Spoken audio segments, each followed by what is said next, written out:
selalu ada bersama kami Tuhan. Kau penolong yang setia. Kau ada di setiap musim kehidupan kami Tuhan. Kami bersyukur punya Engkau Tuhan. Biar kami punya hati yang bersyukur, hati yang selalu mau dekat dengan Engkau Tuhan. Terima kasih Yesus. Yesus. Saat ku berjalan, kasih-Mu menerangi langkahku. Tak ku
Bapa, kami bersyukur buat pagi ini.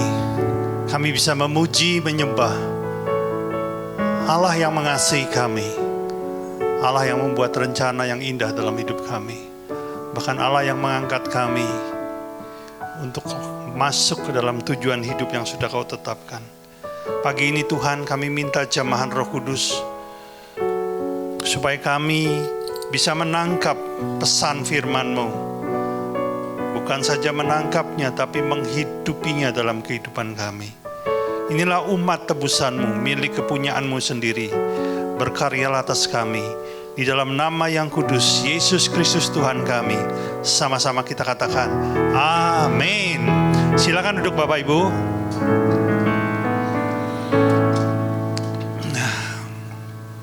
Senang bisa berjumpa kembali dengan Bapak Ibu di tempat ini, melihat saudara dalam kondisi yang baik. Haleluya. Sebelum kita mendengar firman Tuhan, sekali lagi saya mau mengulang pengumuman yang pernah saya sampaikan di doa malam. Karena dari beberapa dari saudara mungkin belum mendengarnya. Bahwa tanggal 17 September kita sudah fix akan dilayani oleh Pendeta Domingus. Dan beliau akan memberikan kesaksian yang jarang sekali kita dengar. Kenapa demikian? Bahwa yang bersangkutan pernah dibunuh tahun 2000. Dinyatakan meninggal, mati, sungguh-sungguh mati saudaraku. Tapi kemudian dibangkitkan oleh Tuhan. Ini sebuah pengalaman yang pastinya hanya bisa terjadi atas kehendak Allah sendiri. Dan mungkin ada dari saudara yang ingin tahu, apa yang terjadi setelah yang bersangkutan masuk dalam alam kematian. Apa yang terjadi sampai dia bisa bangkit kembali. Apa yang Tuhan Yesus katakan, apa yang dia lihat di alam itu. Ya. Jadi sehingga saya memutuskan untuk mengadakan 2 kali ibadah. Yang pagi sama seperti kita 8.30, yang sore jam 5 ya. Jadi karena perkiraan mungkin jumlahnya akan membludak. Nah, sistemnya mendaftar. Jadi nanti kalau yang pagi sudah penuh, mau nggak mau saudara harus ikut yang sore jam 5. Saudara ajak mungkin orang tuamu, mungkin suami atau anakmu, ajak aja. Pak, mereka belum kenal Tuhan. Ini kesempatan. Ini kesempatan. Karena di dalam kesaksiannya kita bisa mengerti bahwa pemilik kehidupan adalah Yesus Kristus. Supaya dia bisa mengenal Tuhan. Jadi ajak aja. Saya kemarin ke sebuah bengkel dan ngomong sama pemilik bengkelnya, coba ibu datang deh. Ya, saya nggak mengkristenisasi, tapi ini sebuah fakta. Ya.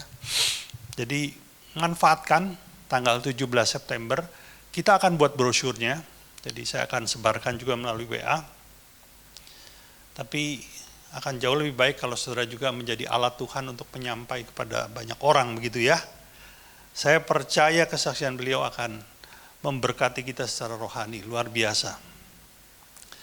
Nah, hari ini kita mau belajar dari anak kecil ya. Yesus itu mencintai anak kecil loh ya. Berulang kali dia mengatakan, jangan halangi mereka datang kepadaku. Hatinya luar biasa terhadap anak-anak. Kenapa demikian? Karena memang ada hal-hal yang kita bisa pelajari dari anak-anak. Nah saudara, bagi saudara yang suka atau pernah ke Amerika, di sana tuh ada satu hari libur yang sangat disukai oleh anak kecil. Ya, hari libur. Itu jatuh pada tanggal 31 Oktober, terutama anak-anak yang berusia di bawah 10 tahun. Sangat menyukai liburan pada hari itu. Jadi hari liburnya namanya Halloween. Ada yang dengar? Ada yang pernah tahu? Ya, ada satu istilah yang terkenal dalam Halloween itu, namanya trick or treat. Nah, gitu ya. Kenapa disenangi? Karena pada hari libur itu, anak-anak akan menggunakan kostum-kostum yang lucu, ya, Dracula, Batman, atau apapun itu. Dia akan pakai kostum, lalu dia membawa satu keranjang dan mendatangi rumah-rumah tetangganya. Mengetuk pintunya, ya, sambil berkata trick or treat gitu ya.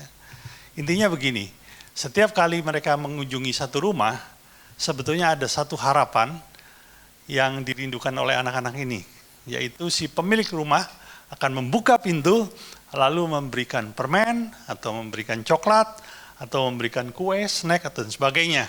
Itu sebuah hal yang dirindukan sama anak-anak. Jadi dia datang dari rumah ke rumah, dan bisa dikatakan hampir semua rumah pasti kasih permen, kasih snack, ya, kasih coklat. Dan pada saat yang mereka pulang, itu keranjang mereka itu penuh dengan permen, saudaraku. Yang namanya anak-anak kan suka permen ya.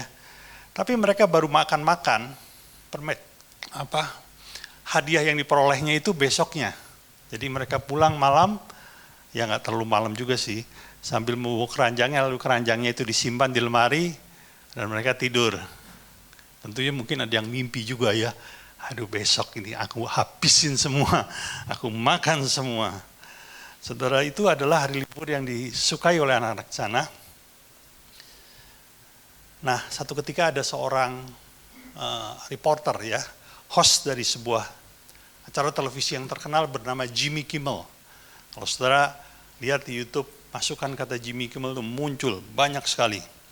Dia adalah salah satu host acara TV yang terkenal di Amerika, yang namanya Jimmy Kimmel Show. Nah, satu kali si Jimmy Kimmel itu mengadakan challenge, tantangan, saudara. Dia menantang para orang tua. Tantangannya ini sebenarnya sedikit konyol ya, tapi menarik hati para orang tua.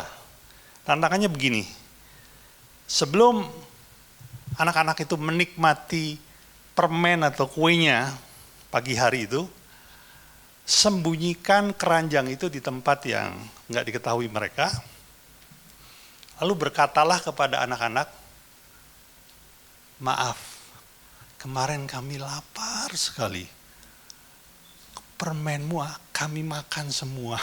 Gitu. Jadi dia ingin tahu reaksi spontan yang akan muncul ketika papa mamanya berkata seperti itu, saudara. Ya, namanya juga anak-anak ya. Tentunya reaksinya itu ya, anak-anak kan spontan ya, nggak bisa bohong gitu. Gimana reaksinya? Ya, nah ini kita melihat, saya rekam beberapa potongan video. Coba tolong disiapkan Candy 1 dulu. Oke. Nah, ini anak yang sudah dikasih tahu, saudaraku. Permenmu kami makan semua. Coba kita lihat, play.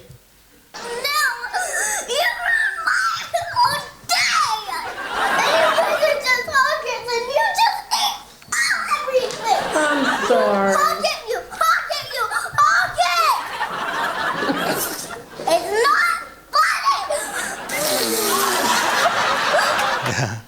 Itu anak pertama itu ya. Coba kita lihat Candy kedua ya. Ini anak yang kedua, anak yang berbeda lagi.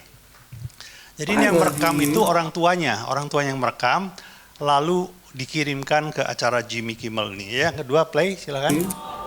Last night after you went to sleep, we ate all your Halloween candy.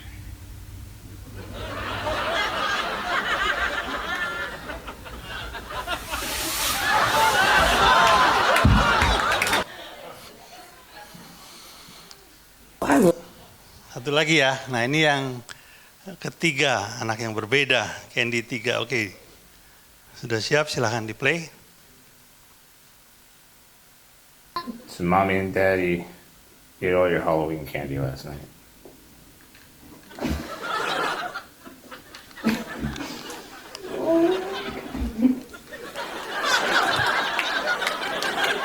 Are you mad?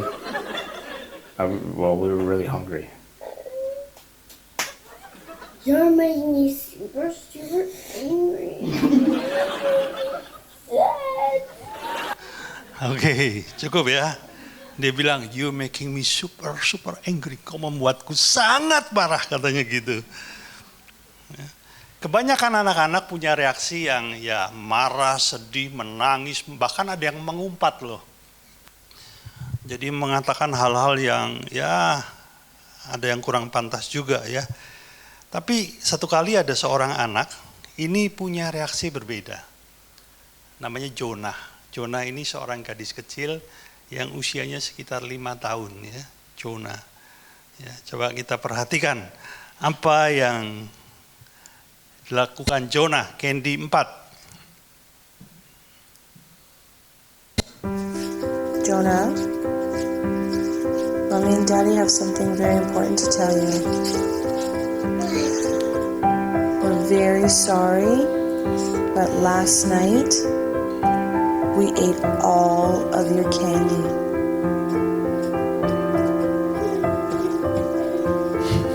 We ate it all.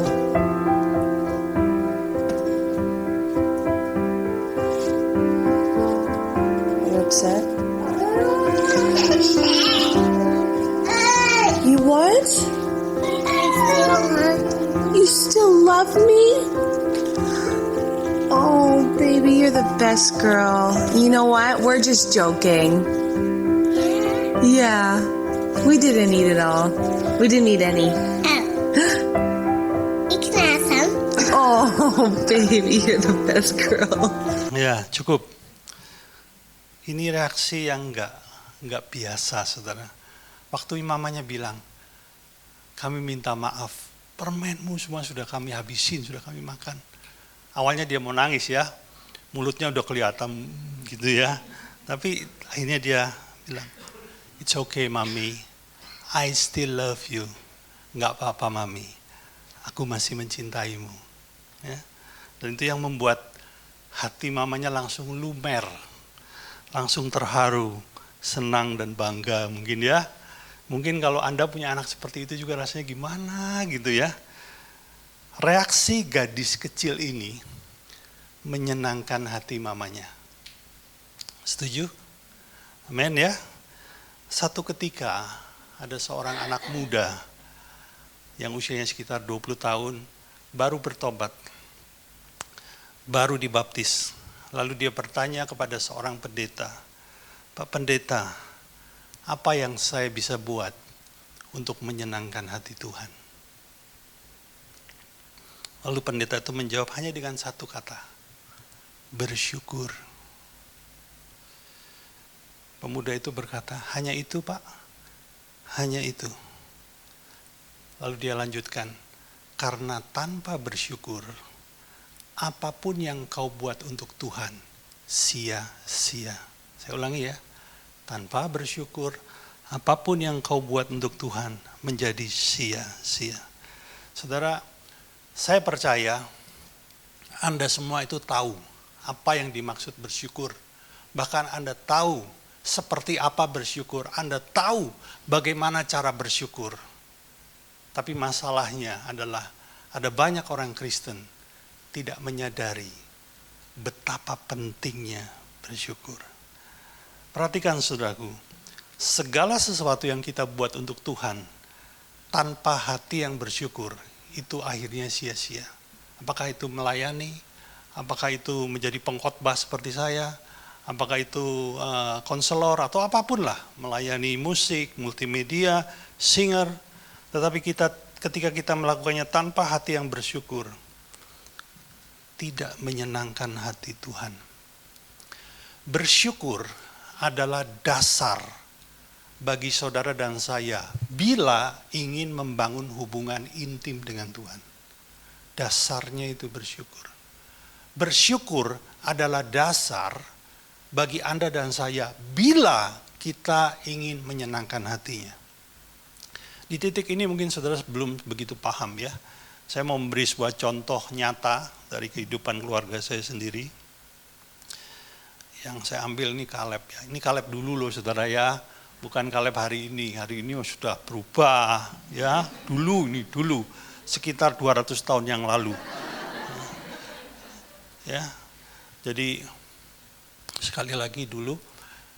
Kan rumah kami ini dari rumah sampai ke jalan ini agak jauh. Sehingga kadang-kadang kalau saudara mampir ke tempat kami ngebel ya, di situ ada bel, nggak segera keluar, perlu beberapa waktu itu. Kadang-kadang bisa 1 menit baru dibukakan pintu. Demikian pula ketika kami harus buang sampah, saudaraku. Sedangkan di tempat kami ini kalau buang sampah, lebih baik dilakukan sebelum jam 6:30. Kenapa demikian? Karena tukang sampah yang keliling itu, kalau lewat dari jam itu, dia juga sudah lewat. Artinya, sampah yang ditaruh di depan akan diambil keesokan harinya. Jadi memang mesti agak pagi ya. Nah, satu kali saya minta sama Caleb, buangin sampah. Jadi sampah yang ada di rumah dari kantong plastik itu harus ditaruh di depan. Nah, saya melihat anak saya lagi sibuk nge-game, saudara. Terus dia bilang, "Ntar Pak," gitu. "Iya Pak, ntar," gitu. Saya bilang, "Jangan, sekarang aja." Dan akhirnya karena suara saya menjadi sedikit lebih tinggi nadanya ya, terus dia lihat saya. Dia letakkan itu HP-nya, dia berdiri dan berjalan. Dia mentaati apa yang saya perintahkan. Tapi tahukah saudara, saya bisa melihat dari raut wajahnya, suatu wajah yang agak jengkel, ya, agak marah gitu ya.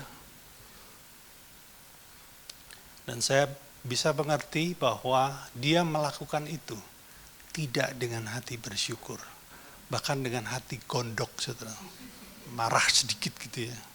Saudara, ketika saya melihat raut wajah yang seperti itu, apa yang kira-kira saudara tahu di hati atau pikiran saya? Saya bilang dalam hati saya, tahu gitu saya nggak nyuruh dia deh. Saya buang sendiri juga nggak apa-apa. Daripada saya melihat raut wajah seperti itu.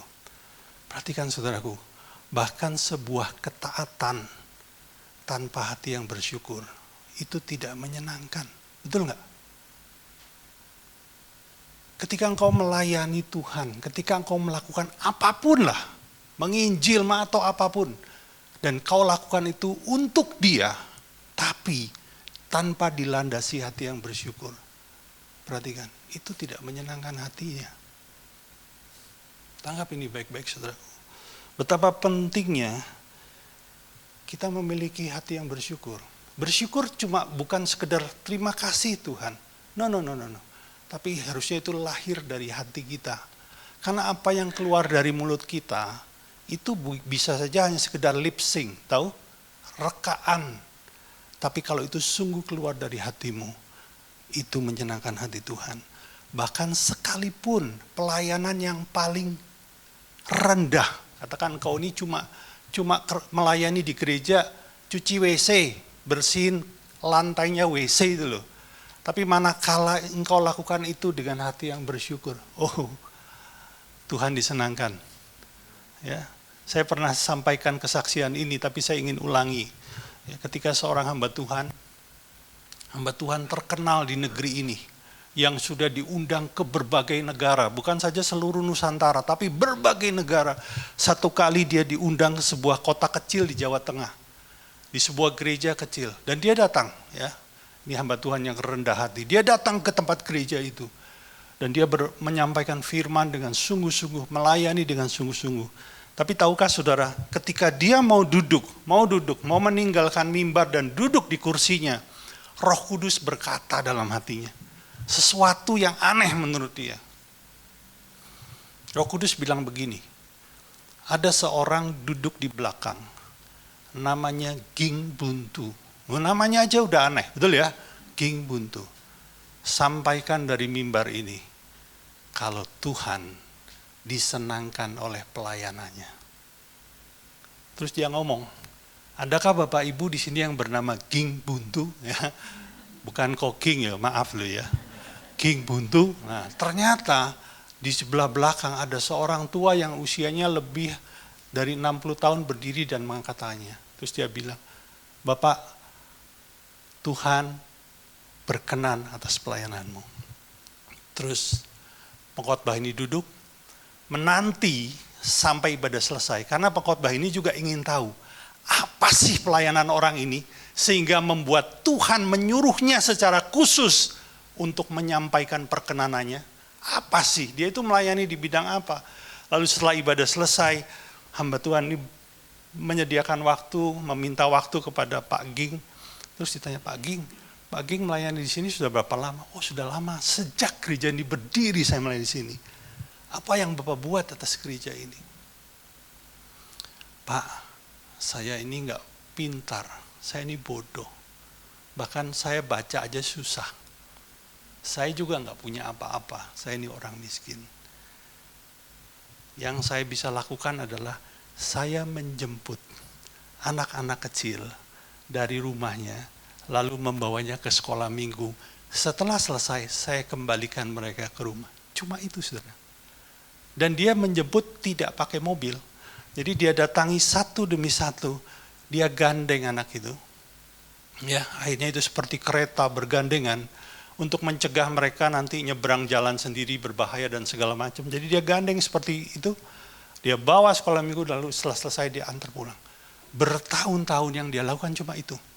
Tapi dia bilang, saya senang bisa melakukan itu, Pak. Saya senang, kata dia. Saudara, pelayanannya cuma itu. Tapi tahukah, hal yang dilakukan dengan hati yang bersyukur, itu menyenangkan dia. Bersyukur lebih dari sekedar berkata, terima kasih Tuhan. Tapi itu menjadi landasan hubungan kita dengan Allah. Itu poin yang pertama. Poin yang kedua, saudara. Hati yang bersyukur menarik kemurahan Tuhan turun atas hidupmu. Saya ulangi ya.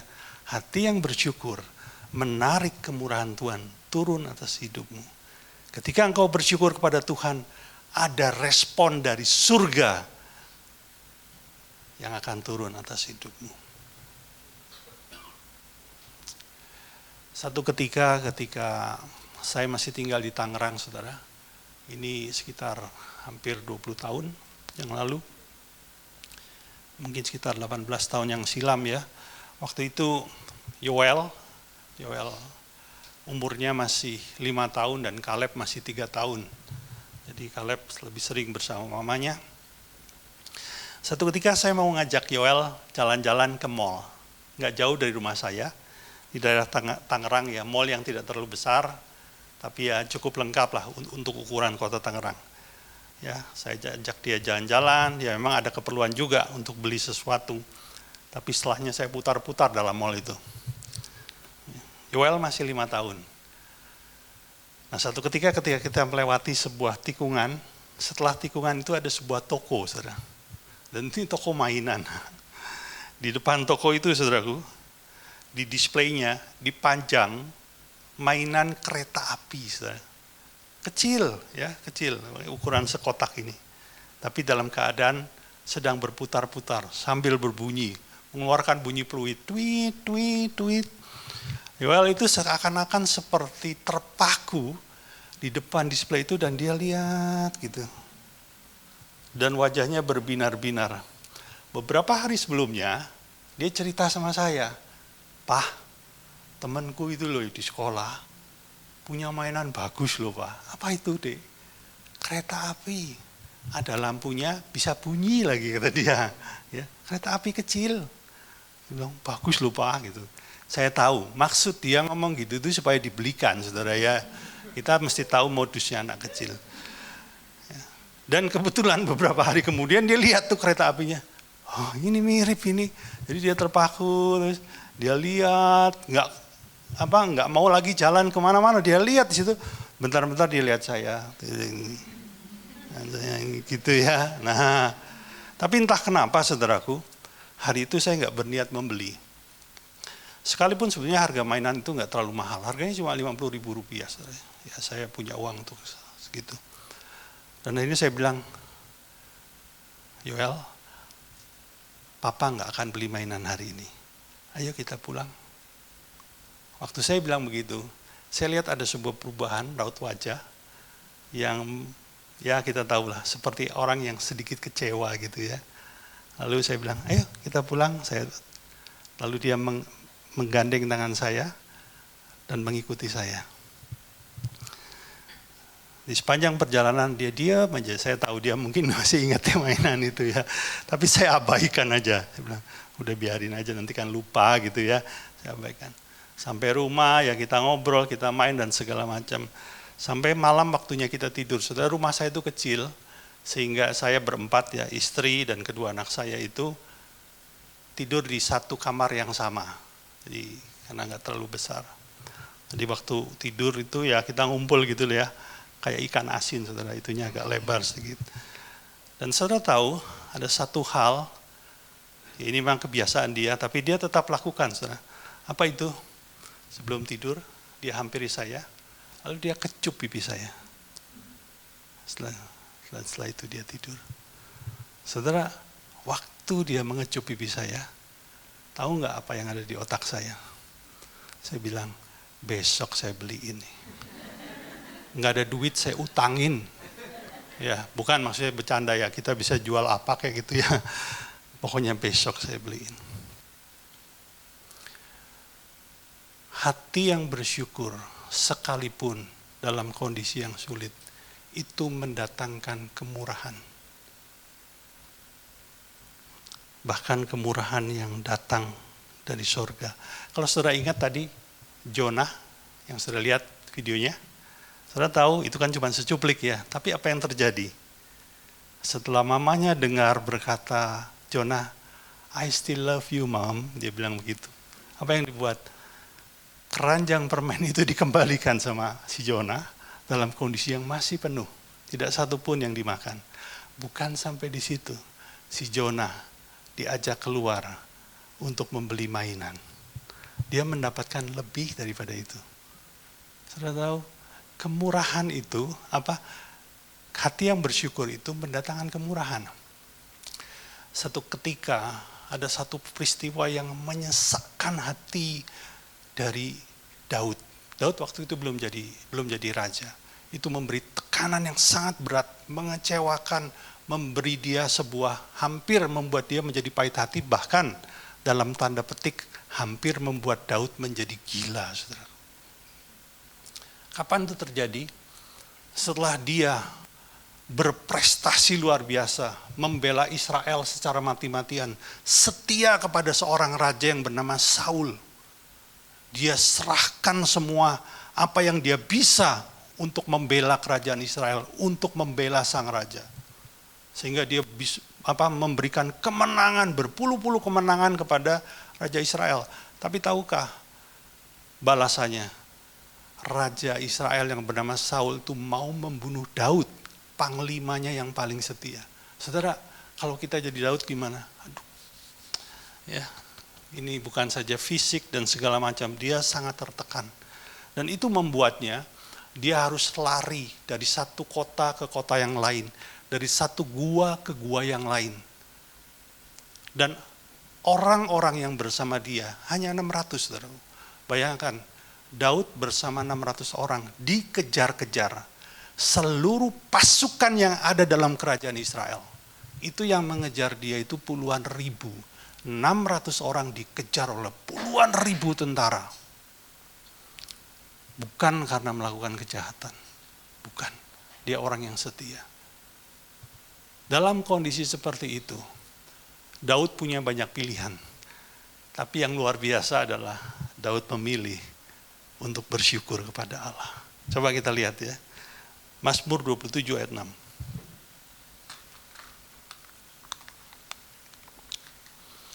Mazmur 27, kalau saudara baca secara lengkap, saudara akan dapati bahwa Mazmur ini ditulis, diciptakan oleh Daud ketika dia lari dari kejaran Saul. Jadi tidak ditulis dalam kondisi yang sangat baik. No. Ditulis dalam kondisi yang sangat buruk. Tapi dia bilang apa? Maka sekarang tegaklah kepalaku, mengatasi musuhku sekeliling aku. Dalam kemahnya, aku mau mempersembahkan korban dengan sorak-sorai. Aku mau menyanyi dan bermazmur bagi Tuhan. Ini adalah ungkapan syukur Daud. Dia mau berkata, Tuhan, memang yang aku hadapi sekarang ini sangat menyakitkan. Tapi aku percaya Engkau tetap Tuhan yang baik bagiku. Ini yang dibuat dia. Sampai akhirnya lagu ini kan, Mazmur ini kan dijadikan sebuah lagu. Ada yang masih ingat? Coba kunci F. Sekarang tegaklah kepalaku, hadapi lawanku yang berada di sekelilingku, dan mulutku memuji bermazmur bagimu, bersorak bagi kebesaranmu. Ini yang Daud buat. Dan itu menarik kemurahan Tuhan turun atas hidupnya. Tahukah saudara apa yang terjadi? Berbulan-bulan Saul mengejar-ngejar Daud dengan seluruh pasukan Israel. Tapi karena kemurahan Tuhan, tidak pernah sekalipun Daud tertangkap. Wow. Bahkan di ujungnya, Daud diangkat oleh Tuhan menjadi raja menggantikan Saul. Saudaraku, bersyukur itu tidak lahir dengan sendirinya. Ini sesuatu yang harus kita latih. Ini yang sesuatu yang kita harus jadikan kebiasaan. Memang awalnya tidak mudah, tapi percayalah, ketika hidupmu penuh dengan ucapan syukur, kemurahan Allah ada pada hidupmu. Amin. Nah, ada sebuah pertanyaan, saudaraku. Tapi Pak, mengapa banyak orang Kristen sulit untuk bersyukur? Ya. Saya mau cerita, satu ketika ada seorang guru sekolah minggu, lalu memanggil 2 orang anak kecil yang menjadi muridnya maju ke depan. Ya, katakan yang satu namanya Tony, yang satu namanya Siska gitu ya, katakan begitu. Lalu dia bertanya kepada Tony, "Tony, kamu suka coklat enggak?" Dan anak kecil bilang, "Suka." "Kalau begitu ini untukmu." Dan guru sekolah minggu itu memberikan sebatang coklat, ya, Silver Queen, saudara. Senang banget. "Gimana Tony? Kamu senang?" "Oh senang, ini coklat kesukaanku," kata dia. Lalu dia bertanya kepada Siska, "Siska, kamu suka coklat enggak?" "Suka." "Kalau begitu ini untukmu." Dan guru sekolah minggu itu memberikan 3 batang coklat. Coklat yang sama tapi jumlahnya lebih banyak. Lalu guru sekolah minggu itu melihat kepada Tony. Dan dia melihat wajah Tony yang tadinya happy, senang, jadi berubah. Terus dia bilang, "Kenapa Tony?" Terus Tony bilang begini, "Kenapa aku cuma dikasih 1, dia dikasih 3?" Saudara, itu ya ternyata yang membuat wajahnya jadi berubah. Jadi kurang happy lagi. Saudara mungkin menganggap loh itu masih anak-anak saudara. Kita kan sudah dewasa, tidak seperti itu. Benar? Tidak seperti itu? Coba nanti kita tes ya. Tesnya gampang saudara. Saya nggak akan ngasih coklat sama saudara. Mahal, Silver Queen. Tesnya yang berbeda tapi mirip. Ya. Nanti setelah ibadah ini selesai, saya akan berdiri di depan. Dan setiap orang yang keluar, contohnya gini deh, ya, saya akan pilih salah satu orang, misalnya Dodi, dan ketika dia keluar, saya akan memberi dia senyum yang terbaik. Ya, tentu dia happy ya, kasih senyum bales. Tapi setelah Dodi melangkah keluar yang lain. Yang lain pun saya kasih senyum yang terbaik. Ya, Yohanes keluar, saya kasih senyum yang terbaik. Tapi bukan hanya senyuman, saya salamin dia. Dan akhirnya, semua orang yang keluar saya salamin. Artinya, hanya Dodi yang tidak saya salamin. Hanya Dodi yang memperoleh senyuman saja. Kira-kira apa yang ada di sini Dodi? Kok saya doang yang gak disalamin? Ada masalah apa Pak Gembala dengan saya? Betul gak? Sesuatu yang berbeda loh. Memberi senyum itu salah atau baik? Baik. Menyalami orang itu salah atau baik? Baik. Cuma yang satu mendapat perlakuan lebih, yang satu tidak lebih. Saudara, saya ini berulang kali mendapat protes, komplain. Kok saya diperlakukan berbeda? Ya, di sini sih nggak ada yang ngaku maksudnya.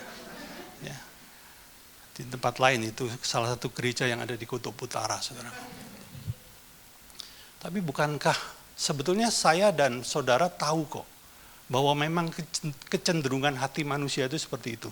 Makanya kadang-kadang nih ya, sekali lagi ini nggak di sini, di sono. Jauh sekali. Kadang-kadang ada orang kalau memberi hadiah untuk seseorang, di tengah keramaian, apa yang dia buat? Kalau dia dibungkus rapat-rapat supaya nggak kelihatan kayak hadiah, kalau bisa kelihatan kayak sampah gitu, ya. Atau enggak kita tunggu sampai semua orang pulang semua, baru kita kasih. Atau enggak kita kirim aja langsung ke rumahnya, jadi supaya orang lain nggak tahu, saudara. Loh, kalau ini dilakukan dengan motivasi merendahkan hati, ya oke lah. Tapi seringkali ini dilakukan untuk apa? Supaya yang lain nggak iri, betul lah, ya. Kita manusia punya kecenderungan itu. Yesus satu kali pernah memberikan sebuah perumpamaan. Dia bilang begini, satu ketika ada seorang pemilik kebun anggur meninggalkan rumahnya pagi-pagi sekali untuk mencari pekerja yang mau menggarap kebun anggurnya. Dan ketika dia mendapati ada 5 orang, katakan 5 lah, inilah, ditawari, mau nggak kamu bekerja di kebun anggurku? Mau, kami lagi nganggur. Upahnya berapa? 1 dinar untuk bekerja 1 hari. Dan mereka mau loh, mau, oke, 1 dinar sehari. Sekarang kami ke sana. Tapi jam 9 pagi, Yesus pemilik kebun anggur ini keluar lagi dan mencari karyawan tambahan. Dan didapati ada 5 orang lagi. Dia bilang, mau nggak kamu kerja di kebun anggurku? Mau. Upahnya berapa? 1 dinar sehari. Oke. Ternyata itu dilakukan jam 12, jam 3. Bahkan dia jam 5 sore, dia masih cari karyawan. Mau nggak? Dan ketemu, ada juga orang yang mau. Orang itu juga tanya, upah saya berapa? 1 dinar. Padahal, bekerja di kebun pada masa itu di Israel selesai sampai jam 6 sore. Artinya, kalau orang kerja jam 5 sore, dia kerja cuman 1 jam. Sementara yang kerja dari jam 6 pagi, itu kerjanya 12 jam. Nah, yang menarik saudaraku, Yesus itu melakukan sebuah kebiasaan berbeda. Kalau kita jadi tuan, kita akan lakukan ini. Yang saya akan panggil, yang kerja dari pagi dulu, betul? Saya kasih gaji dulu, supaya nggak timbul masalah, gitu loh, betul ya? Saya panggil yang paling pagi dulu, nih upahmu sedinar, pulang sana, gitu ya. Terus saya panggil yang kerja dari jam 9, nih upahmu sedinar, pulang sana. Tapi tahu nggak apa yang dibuat Yesus? Dia panggil yang kerja dari jam 5 sore. Sini kamu, nih upahmu sedinar. Dia keluar, kan ketemu sama yang belum dapat gaji. Lalu, ya, yang jam 6 pagi tanya, kamu udah dapat gaji? Udah, berapa gajimu? 1 dinar. Kamu kerja 1 jam dikasih 1 dinar. Oh, kalau gitu ya, aku yang dari jam 6 pagi bisa-bisa berlipat-lipat nih. Lalu masuk, yang kerja dari jam 3, yang kerja dari jam 12, jam 9 sampai yang paling pagi. Ternyata semua dapatnya 1 dinar. Apa respon mereka? Coba kita perhatikan Matius 20 ayat 12.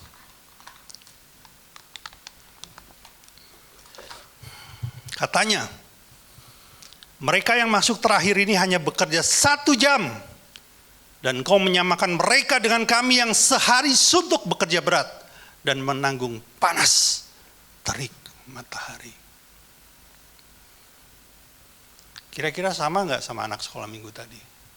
Sebetulnya sama aja, sekalipun mereka orang dewasa.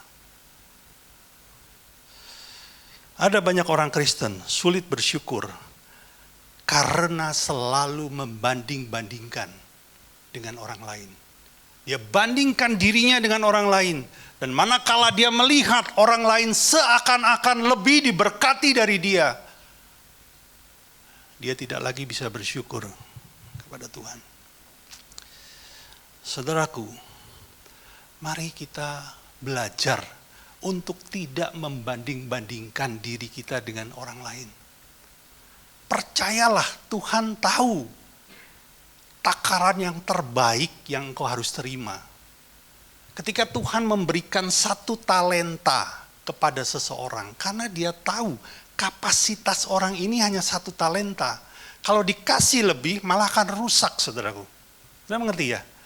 Jadi mari kita belajar mempercayai Allah, bahwa Allah itu pasti tahu takaran yang terbaik buat Anda dan saya itu seberapa besar.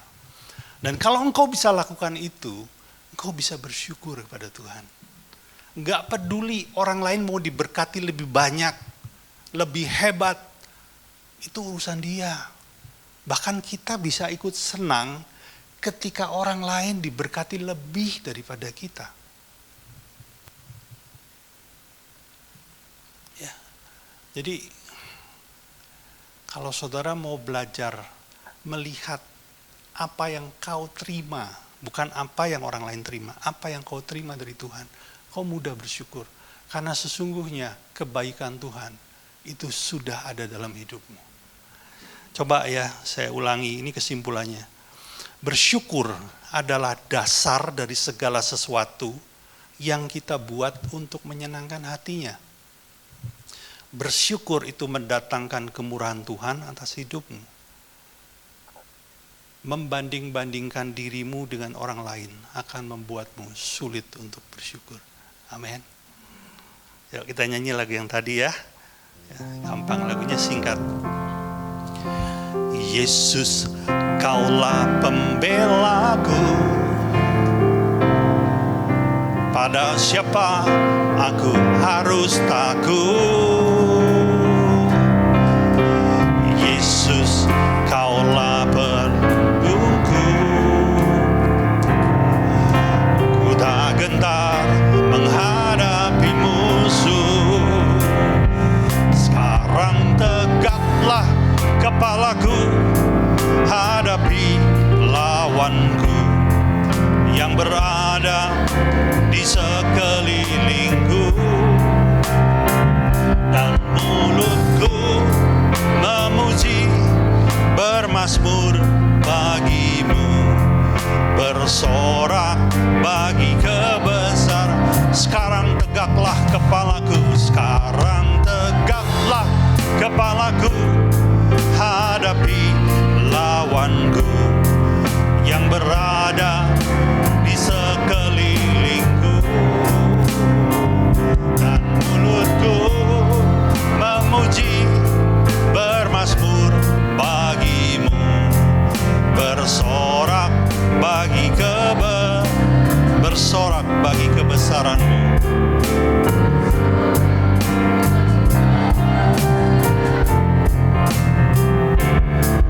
Bersorak bagi kebesaranmu. Bapa, terima kasih untuk firman yang boleh kami dengar pagi ini. Sesungguhnya kasih setiamu itu nyata dalam hidup kami. Kebaikanmu sudah kau curahkan atas kami. Bagian kami adalah bersyukur kepadamu, karena sesungguhnya yang terbaik sudah kau berikan. Putramu sendiri mati ganti kami di atas kayu salib. Terima kasih Bapa, terima kasih. Mari Roh Kudus ingatkan kami selalu untuk kami terus bersyukur kepada Allah, kepada pribadi yang sudah begitu mengasihi kami. Terima kasih Bapa, terima kasih. Di dalam nama Yesus sama-sama kita katakan amin. Pagi ini kita akan menerima perjamuan kudus, saudaraku. Mari kita menerima perjamuan ini dalam kondisi yang layak dan benar. Kadang-kadang kita bisa jatuh dalam dosa. Bahkan sekalipun kita sudah dibaptis, kita sudah belajar firman Tuhan. Tapi yang penting di sini adalah kita menyadarinya dan kita mau bertobat. Sebelum kita menerima perjamuan ini, mari kita datang dengan pertobatan. Akuilah dosamu bila memang itu engkau lakukan, maka pengampunannya turun atasmu, menyucikan dan menguduskan engkau, sehingga engkau layak untuk menerima perjamuan ini. Haleluya. Mari saya beri waktu sebentar untuk kita meneduhkan diri.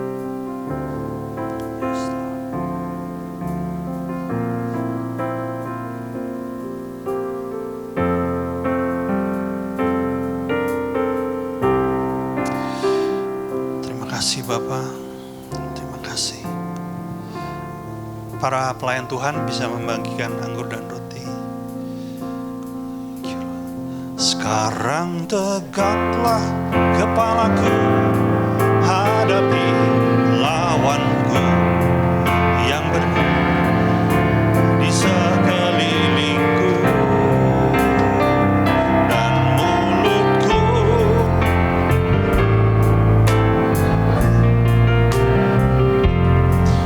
bersorak. Sekarang tegaklah,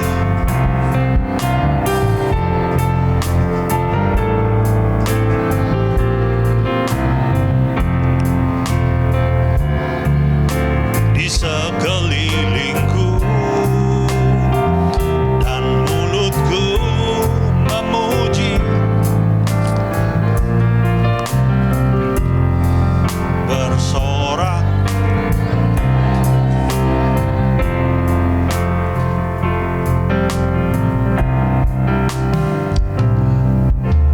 Yesus, Kaulah pembelaku. Pada siapa aku harus takut? Yesus, Kaulah pelindungku. Ku tak gentar menghadapi musuh. Sekarang tegaklah kepalaku, hadapi lawanku yang berada di sekelilingku, dan mulutku memuji, bermazmur bagimu, bersorak, bersorak bagi kebesaran-Mu.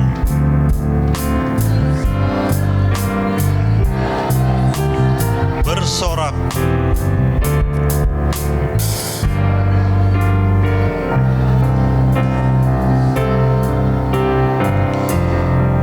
Mari saya undang Bapak Ibu untuk bangkit berdiri.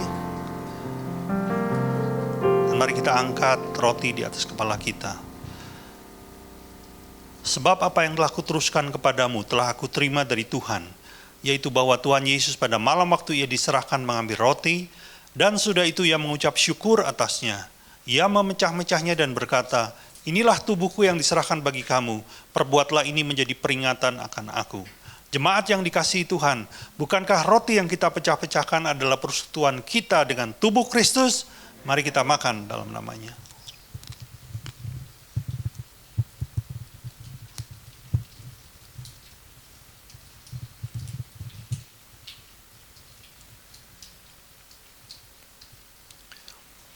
Mari kita angkat cawan di atas kepala kita. Cawan ini adalah cawan perjanjian baru yang dimeteraikan oleh darahku. Perbuatlah ini setiap kali engkau meminumnya menjadi peringatan akan aku. Bukankah cawan pengucapan syukur yang atasnya kita ucapkan syukur adalah persekutuan kita dengan darah Kristus? Mari kita minum dalam namanya. Sekarang tegaklah kepalaku,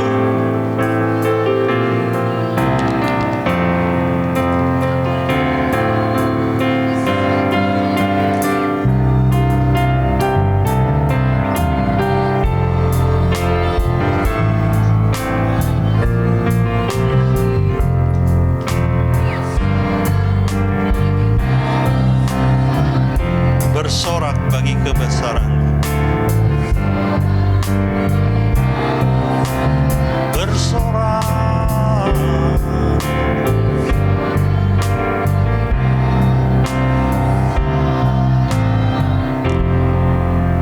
Terima kasih Tuhan untuk roti dan anggur, untuk pengorbanan-Mu di atas kayu salib. Kami adalah umat tebusan-Mu, milik kepunyaan-Mu.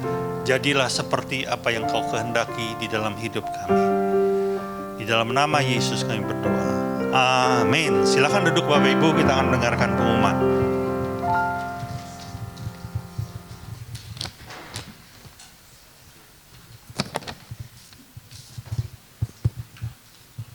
Selamat pagi, Shalom Bapak Ibu. Saya akan membacakan pengumuman.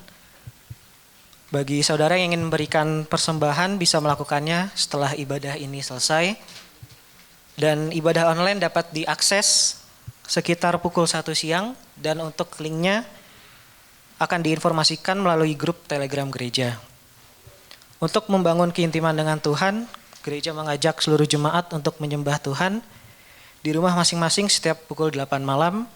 Saudara bisa mengajak seluruh anggota keluarga untuk terlibat dalam penyembahan. Dan doa malam diadakan setiap hari Rabu pukul 7 malam. Mohon kehadirannya 15 menit sebelumnya. Serta kelas pendalaman Alkitab kembali diadakan pada hari Kamis pukul 7 malam. Untuk Komsel Dewasa Muda diadakan setiap hari Sabtu pukul 3:30 sore. Lalu kami dari Dewasa Muda GBI Hope, kami akan mengadakan sebuah ibadah spesial yang bertemakan The Next Level, yang akan diadakan pada Jumat tanggal 25 Agustus 2023 pukul 5 sore. Kami mengajak untuk mungkin ada saudara, keluarga, teman, atau anak bapak ibu sendiri yang bisa bergabung bersama dengan kami untuk beribadah pada tanggal tersebut. Dan kami rindu mungkin ada rekan yang belum berkomunitas, boleh untuk diajak hadir pada ibadah spesial kami ini. Di sini kami akan beribadah dan berfellowship bersama. Namun untuk yang bisa hadir di ibadah spesial ini harus mendaftar terlebih dahulu melalui link yang ada di poster berikut, yang nanti akan kami kirimkan juga di grup Telegram gereja. Dan apabila ada yang mau ditanyakan mengenai ibadah spesial ini, boleh menghubungi saya. Nomor saya juga ada di poster berikut. Mari kami mengundang Bapak Ibu Saudara untuk bangkit berdiri. Kita tutup ibadah pagi ini dengan doa. Bapa kami yang baik, terima kasih Tuhan untuk hari Tuhan, untuk kesempatan, untuk waktu yang Kau boleh berikan Tuhan pada setiap kami Tuhan. Kami boleh Tuhan datang Tuhan ke tempat ini. Kami boleh bawa pujian kami Tuhan. Kami boleh bawa penyembahan kami Tuhan. Kau boleh meninggikan Tuhan, mengagungkan nama-Mu Bapa. Terima kasih juga Tuhan untuk firman Tuhan, untuk isi hati-Mu Tuhan yang boleh disampaikan oleh hamba-Mu Tuhan.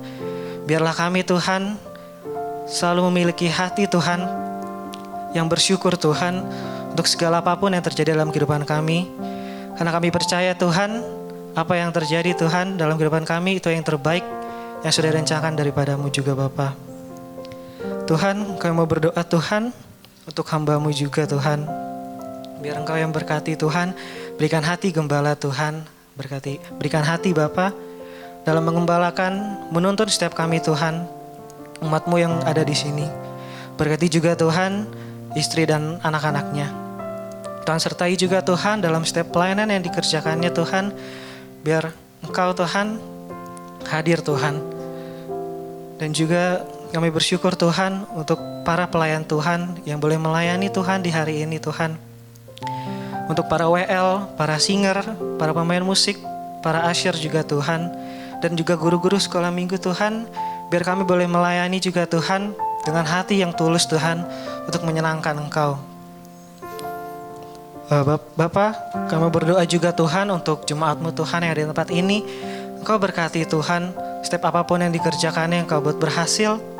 Engkau yang selalu menyertai Tuhan dalam pekerjaannya Tuhan, dalam studi atau apapun itu Tuhan, tangan-Mu turut bekerja. Tuhan, kami mau bawa juga Tuhan untuk bangsa Tuhan dan negara kami Tuhan, Indonesia. Kami rindu juga Tuhan untuk kasih-Mu, damai sejahtera-Mu turun atas Indonesia juga Bapa. Kami mau berdoa Tuhan untuk pemerintahan kami di Indonesia Tuhan, berkati pemerintahan kami dari yang tertinggi sampai yang terendah Tuhan, pemerintah pusat maupun daerah. Biar setiap keputusan, setiap kebijakan yang dikeluarkan juga Tuhan, itu untuk memajukan, menyejahterakan bangsa kami juga Bapa. Kami juga mau bawa persembahan kami Tuhan, biarlah kami memberikan persembahan ini Tuhan dengan hati yang sukacita. Juga Kau berkati Tuhan persembahan ini, supaya bisa Tuhan memperluas kerajaan-Mu di muka bumi ini juga Bapa. Sebelum kami pulang, kami akan menerima berkat yang daripada-Mu. Mari kasih Tuhan, kita angkat tangan kita, arahkan hatimu kepada Bapa di surga. Diberkatilah engkau berlimpah-limpah dengan segala yang terbaik dari Allah Bapa, kasih-Nya yang sempurna di dalam Yesus Kristus, serta kekuatan, pertolongan, dan penghiburan dari Roh Kudus, memampukan engkau untuk menghidupi segala kehendak Allah. Kita yang sudah menerima semuanya itu, sama-sama kita katakan amin. Tuhan memberkati.